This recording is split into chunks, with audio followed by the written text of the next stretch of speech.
Walking alone is pretty scary sometimes, but walking with your best four-legged friend should make things all the more safe and fun, right? Well, sometimes it doesn't matter that a dog is with you, even if it's a rather large dog, because horror still has a way of finding people and puppos to torment. Enjoy these allegedly true and scary dog walking stories, and be sure to share your scary stories with us at darkstories.org. You can follow and listen to the Darkness Prevails podcast on Spotify and iTunes too. Now, let's begin. My dog unburied something. From Carter 24. I grew up in the hills and mountains of Oklahoma. All around my childhood home for miles were hunting trails and ATV trails. Ever since I was little, I'd walk them day or night, enjoying the fresh air and scenery, hoping I'd catch a glimpse of a big buck, or maybe even sight the big bear my grandpa says he'd seen. I never felt unsafe in the woods, though when I was 6 or 7, someone nearby did claim to have nearly been mauled by a mountain lion. Even if that was the case, the thought of being pursued and hunted by a predator didn't really bother me. After all, since the beginning of time, it was hunt or be hunted. Maybe I was silly, or maybe I just felt safe thanks to old Hagar, a red-bone hunting dog that was the same age as me, as my parents got him not long after I was born, hoping that we could kind of grow up together. Of course, he grew up faster than me, becoming both my friend and a protector out here in these hills. Hagar was a big dog even for a redbone. A couple years before this incident, a large stray pit bull had wandered into our neck of the woods.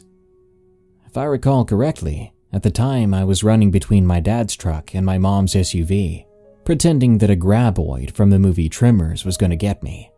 Being so young and focused on my imagination, I had no idea that a big pit bull had entered the yard. By the time I did realize it was there, it was only a few yards away from me, ears perked up, staring right at me. I do remember not feeling afraid. At that age, I was just thinking, whose big puppy is this? I couldn't even speak a word before the thing lunged at me and took hold of my arm. And at that very moment, old Hagar came running like a red blur, grabbing that pit bull by the neck with his teeth, tearing it up just enough to scare him away. My dad, who had been chopping logs nearby, heard the commotion, and he heard me screaming, so he ran over to me as fast as he could. All he saw was a big pit bull running away, and Hagar licking the wound on my arm. Dad knew exactly what happened. They took me to the hospital and I would be just fine, save for a scar that remains on my right arm. As you can see, I wouldn't be here if it wasn't for Hagar. This brings me to my experience that happened when I was 12. 12 years meant that Hagar was getting into his older dog years, but he was still spry and ready to run or walk or fight. So every time I went for a walk around the hills, he would accompany me. He took the opportunity to remark his territory, chase squirrels, and beg me to play tug-of-war with him with any sticks he found, which I happily obliged. One day in the fall that year, I went out for one of my usual walks in the late evening. This was against the wishes of my mom, who didn't like me walking so close to night at that age. But as she and my dad were out in town getting groceries, I was free to disobey. Though looking back on it, I wish I would have listened. There's a very good reason why a mother would warn you not to go out after night in the mountains and hills like these. My parents wouldn't be home for another hour since we lived so far out, so I walked down one of the old ATV trails, one of the more wide and rocky trails. You might just take a good tumble if you don't watch where you're going. There were rocks scattered about these trails of all shapes and sizes, so weirdly enough, it wasn't even a good trail for ATV riding. Nevertheless, it was one of my favorite walking trails. Of course, Hagar joined me. To him, I wasn't allowed to go alone at all if he saw me leaving the house, which I thought was funny, but sweet. By the time we made it to the old stump that I liked to rest at, which Hagar loved to chew on, the sky was shifting from orange to purple. The walk to the stump was about 20 minutes, so I knew I'd probably need to be heading back soon.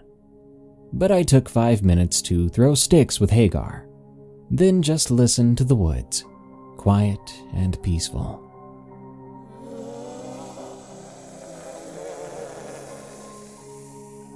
My skin crawled when I heard it.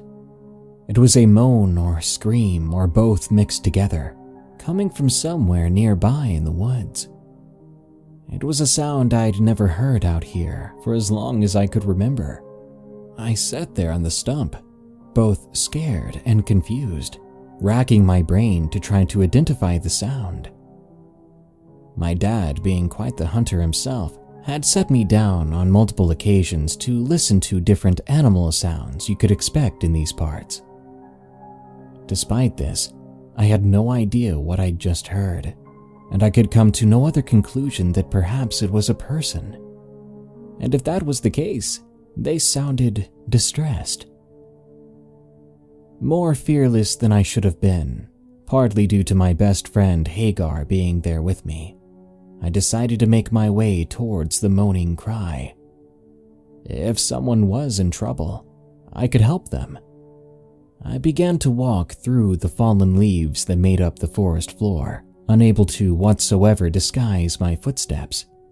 I wanted to be cautious, just in case I was wrong about the sound, but being stealthy was just not happening that night. I walked a ways off the trail for maybe another 10 minutes. The sound had not come back, so I was not sure where to go. I was beginning to think I had just been hearing things until it came again.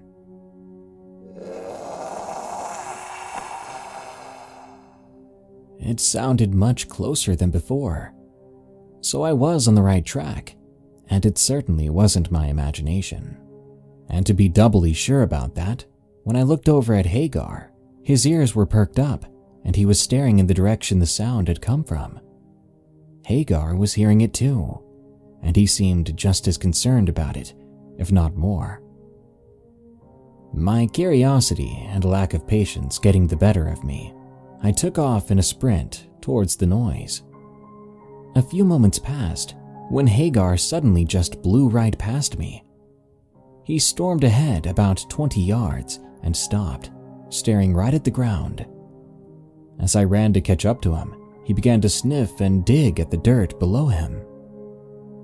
"What you got, boy?" I hollered to him. Hagar was unfazed. He was so focused on digging that he nearly seemed to have forgotten about me. A second or two later, I made it up to him to see what he was digging at. I caught my breath, staring at the ever-widening hole. Clump by clump it was slowly revealed, and every second that passed, I was more and more in disbelief and shock.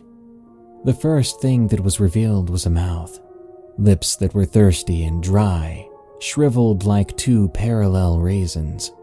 Then above it, a nose. Well, no nose, but a lack of one. When Hagar kept digging and uncovered 2 eyes, I nearly screamed. But what I did do for sure was fall backward onto my rear. Because when he uncovered that human face all the way to the eyes glanced towards me.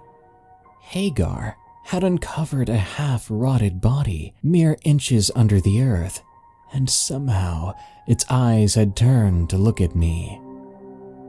As I stared at it from my position on the ground, trembling, I would soon learn that the eyes weren't the only things that worked.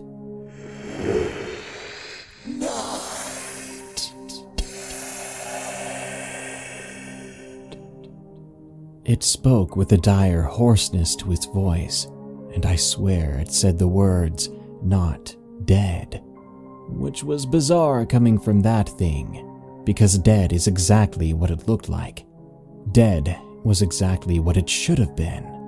But at the time, my mind was reeling in fear and disbelief. I could do nothing more than look unblinkingly at this thing in the ground and struggle to find explanations for it. When those eyes tried to blink but could not find eyelids to do so, I finally found the sense and strength in me to lift myself up and run away. And yet, after I ran for a few moments, I heard whimpering. I turned back to expect the worst, but all I saw was Hagar, sitting calmly by the unearthed face.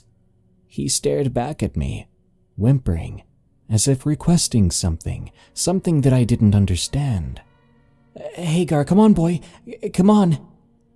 I desperately called out to him. I didn't want him near that undead thing. Oh, I could still hear it breathing, even with the distance between us now. However, Hagar would not budge. I took a step forward and called again. "Hagar, come on. We need to go home, boy. Come on, Hagar." Again, Hagar didn't listen. His only reply then was to lie down and rest his head on his front two paws. Why on earth was he so relaxed in a situation so disturbing? Fear overpowered me. "Okay, Hagar, I'll be right back, boy. I'll be right back. I'll go get Mom and Dad." Telling him it was going to be okay, I think that was meant more for me, because Hagar wasn't scared. But I did as I told him. I ran faster than I ever had before, hoping that Mom and Dad would already be home. What had been a 20-minute walk, I must have ran back in 7 or 8 minutes. If those numbers are weird, I'm sorry, but I can't be sure. I was so panicked. Everything seemed to be a blur to me. And luckily, as I crested the hill where our home was, Mom and Dad were just pulling up. I ran over and slapped the driver's side window, nearly giving my dad a heart attack. He rolled down the window and asked what in the world was wrong with me, and I told him everything. Quickly, he ran in the house grabbing his shotgun, and I showed him where we had discovered the face.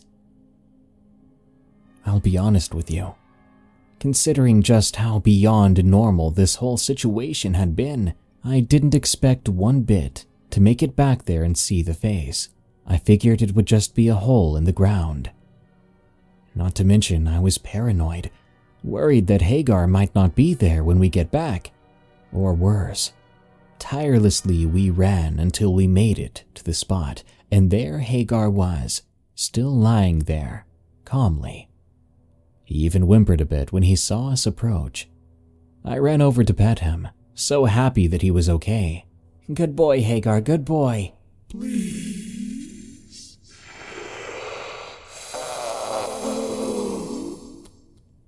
Chills flooded down my spine as I slightly looked over, and that face was still in the ground.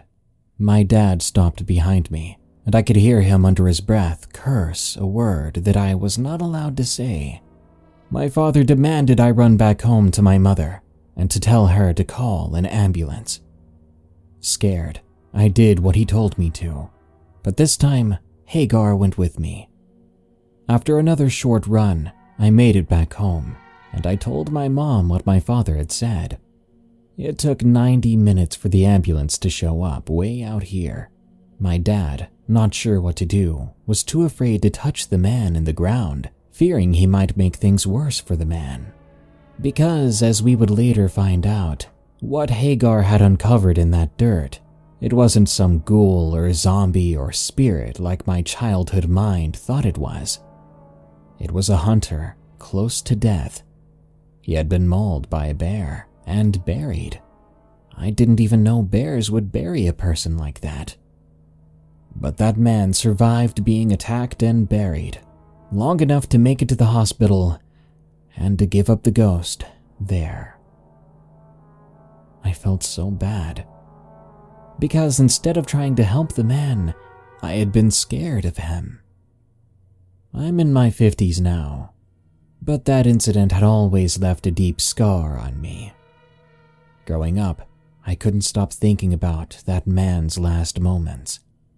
Partially eaten, half buried, left to nature and the elements to rot still alive, only to die in a hospital, before your family could even make it there. One of the last things he saw was a terrified little boy and a brave red coon hunting dog. Late Night Dog Walk, from Anonymous. I was walking my dog on a warm summer night in July. I live in California, so July is one of the warmer months. I'd left the house and was walking to the park. When I arrived, I saw a figure sitting on a park bench. By then, it was around 10 p.m., so it wasn't normal for someone to be out this late, especially on a weeknight.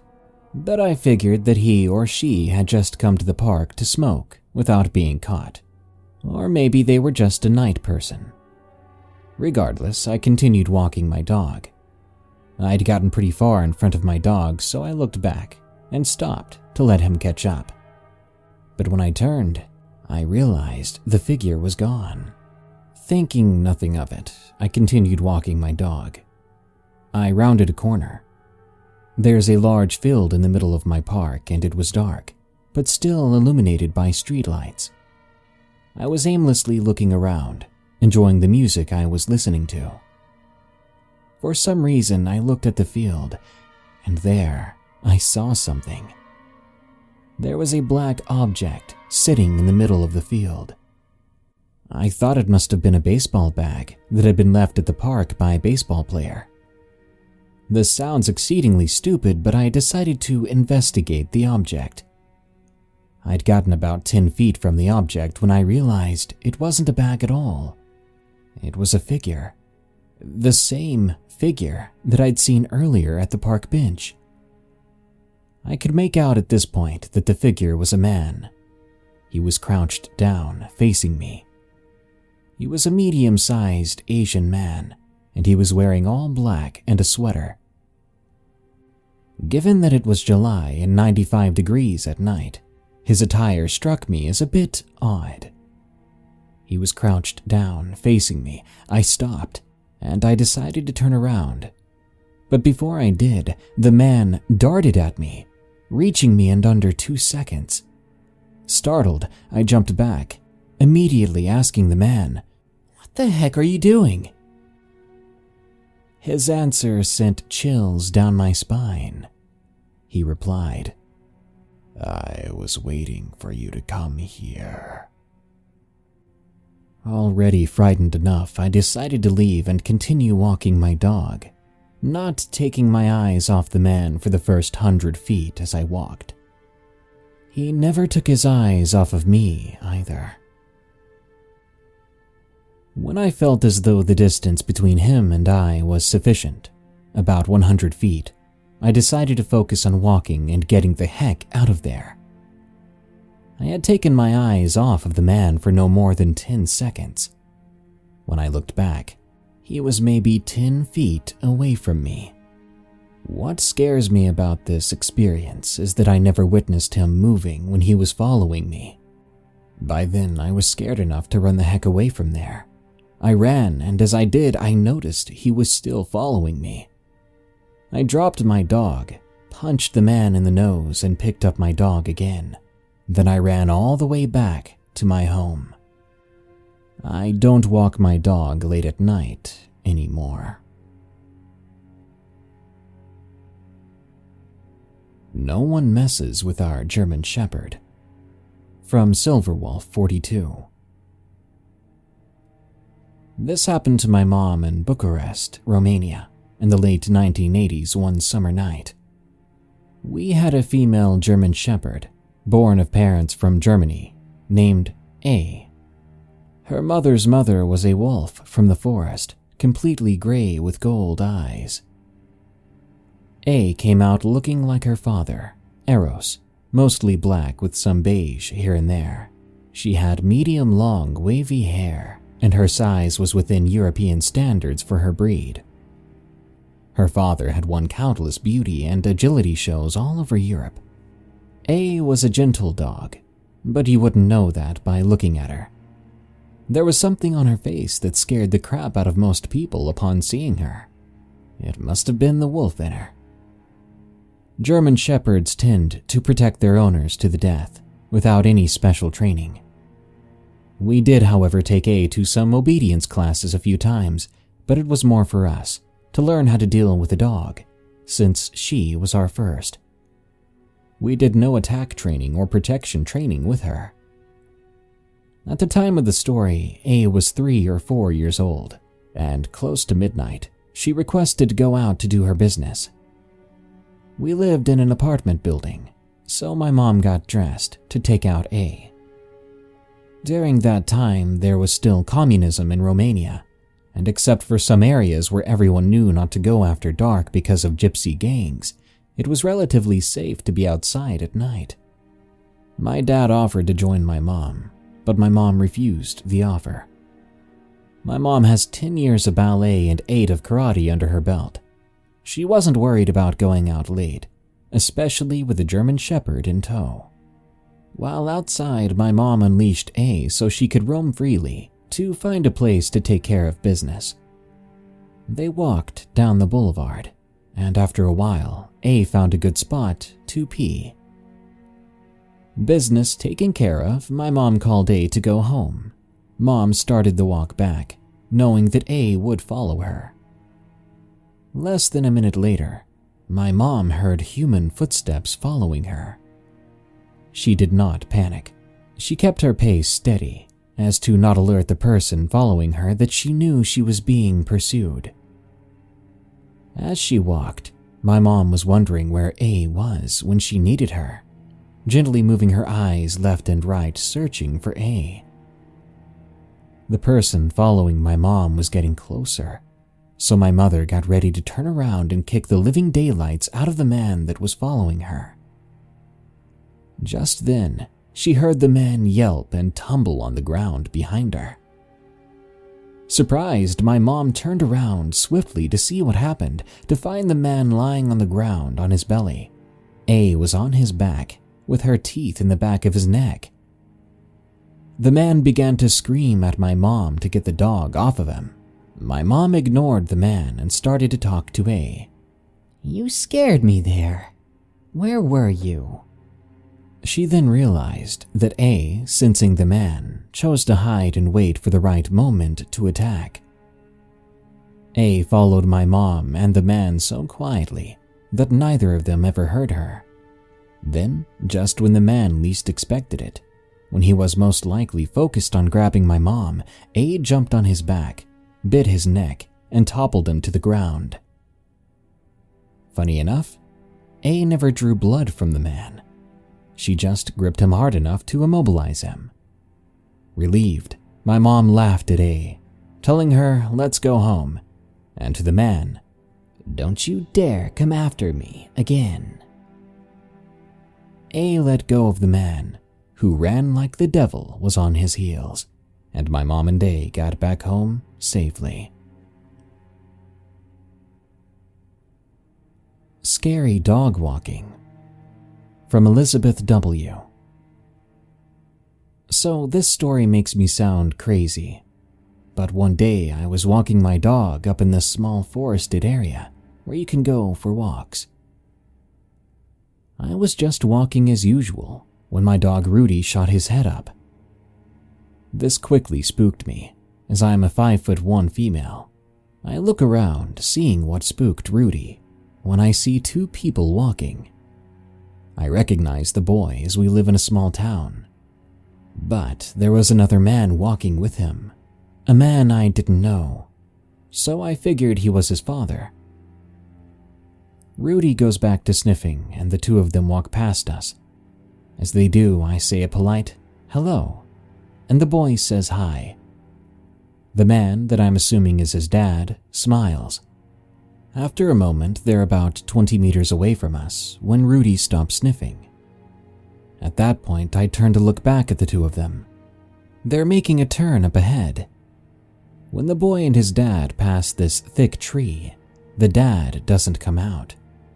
I was confused by this, but didn't think anything of it. This trail is a big oval, so I just went in the other direction knowing I would pass them. When I finally see the boy again, his dad wasn't there, I was really confused as to the fact that the man had no other path to take, and it wasn't really the type of area that you would go off trail, since it's all just dead bush. I passed the boy once more, thinking that maybe that wasn't his dad, and the guy was just a slow walker. But I still should have seen him again. The whole rest of the walk I was scared that some man would just appear and come after me. We finished the trail and I never saw that man again, and I also saw the boy take off in his car, alone. Is there some creepy person living in the woods?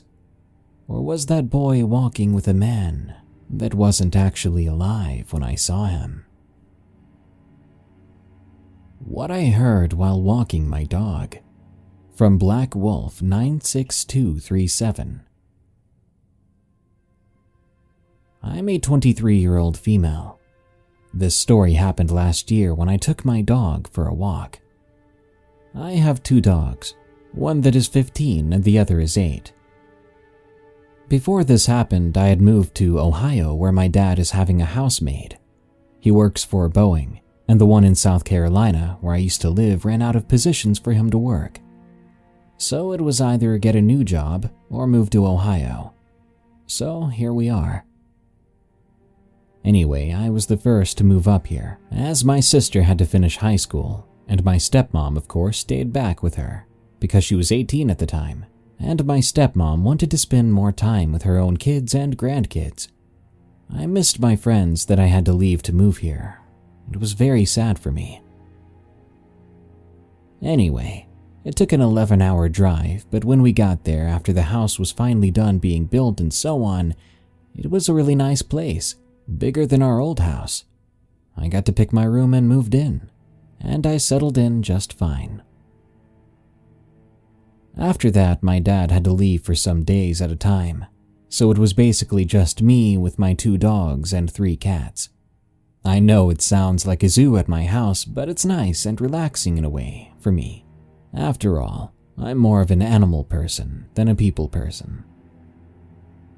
I'd have to spend some nights in the living room because my oldest dog had bad arthritis in his hips, but he's still going strong. I would wake up early to walk the dogs, but it can be difficult to do so. As such, I walked them one at a time, which is a ton better. I would walk them 3 times a day, morning, afternoon, and nighttime. Nighttime when I walked them would be pitch black, minus some streetlights, and yet I never felt uneasy walking them that late. But all that changed. It was late at night, around 11 p.m. My dad was out on work getting supplies for the company, so I was camping out in the living room and got up, getting the leashes to walk the dogs. I took the oldest one out first and walked him around the neighborhood. Everything was fine when I walked him. I got him, let him inside, and then got the little one on his leash for a walk. Call me paranoid or whatever, but every time I walked my dogs one at a time, I always locked my door. I was walking the smallest dog until he did his business. Then, out of nowhere, I heard a woman. Her voice sounded far away, but I clearly heard her, and what she had said made me stop. No, please, don't. I was confused. I looked down the street where I heard it, but I didn't see anyone. The road was pitch black out. I felt my chest tighten, thinking about what that was. I quickly got back home, letting me and my dog inside and locking the door behind us. As I sat on the couch, I was aghast. My mind was racing. What if someone was hurt? What if there was something going on? I didn't see anyone outside, but I clearly heard a woman, and she sounded terrified. It could have been my mind playing tricks on me, but I heard a woman, an actual person. I didn't know what to do, so I called my grandma and I told her what happened. She sounded uneasy and suggested that I call the police. I wanted to, but I didn't see what house it was at, and I didn't know if it was a family arguing and nothing serious had actually happened. So I didn't call the police. Later on, I didn't see anything about it on the news. To this day, I wonder what truly would have happened if I followed that scream. It's been about a year now, and we had a huge backyard made with a fence, so we didn't have to take walks. But still, I would never take my dogs for a nighttime walk after that night, and I still don't know what I heard.